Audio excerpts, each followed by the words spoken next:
नमस्कार, आप देख रहे हैं यूपी की आवाज। मैं हूं आपके साथ पलक शर्मा। आइए नजर डालते हैं इस खबर की ओर। दिल्ली के पूर्व स्वास्थ्य मंत्री और आप नेता सौरभ भारद्वाज ने प्रेस कॉन्फ्रेंस में बीजेपी के खिलाफ कड़े आरोप लगाते हुए कहा कि आप सरकार की फरिश्ते योजना से हजारों लोगों की जान बचाई गई थी, लेकिन अब बीजेपी सरकार ने इसे बंद कर दिया है। मैंने मंत्री होते हुए एलजी साहब को कहा था कि उनके द्वारा लगाए गए अफसर इस योजना को बंद करना चाह रहे हैं।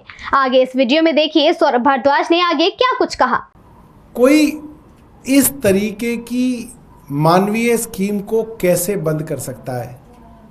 हम लोग कल्पना भी नहीं कर सकते कि कोई सरकार इस तरीके की स्कीम को भी बंद कर सकती है, मगर इस बार दिल्ली के बजट में इस स्कीम को बंद कर दिया गया है।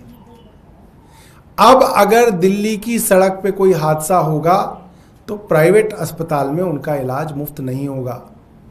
आप मान सकते हैं कि हजारों लोगों की मृत्यु अब इस कारण हुआ करेगी। 2023 के अंत में हमने ये कहा था, एज अ हेल्थ मिनिस्टर मैंने ये प्रेस कॉन्फ्रेंस करके कहा था कि भारतीय जनता पार्टी और उनके लगाए हुए एलजी के इशारे पे अफसरों ने फरिश्ते स्कीम को बंद करने का षड्यंत्र किया। अखबारों में भी छपा।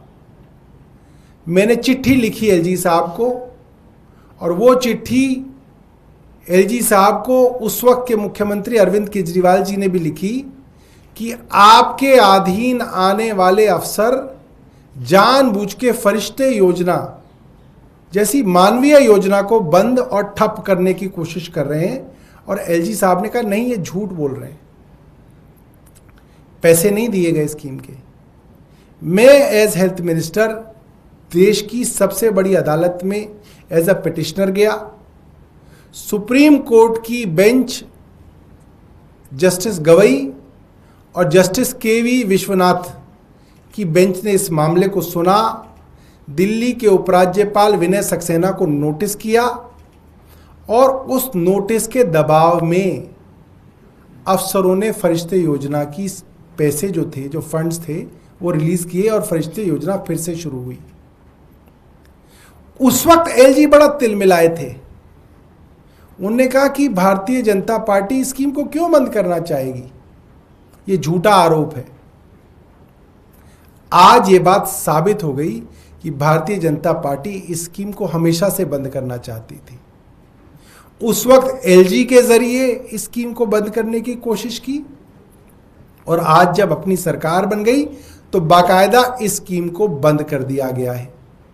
मैं नहीं समझता कि इससे घटिया और इससे क्रूर कोई सरकार कर सकती है।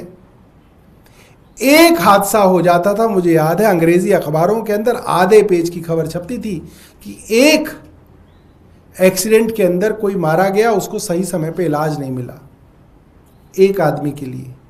ये खबर मैं देखना चाहूंगा कि अंग्रेजी अखबारों में खास तौर पे कितनी बड़ी छपती है, क्योंकि ये बहुत बड़ी बात है कि फरिश्ते योजना को बंद कर दिया गया। इस खबर में बस इतना ही। ऐसी ही खबरों से जुड़े रहने के लिए देखते रहे यूपी की आवाज।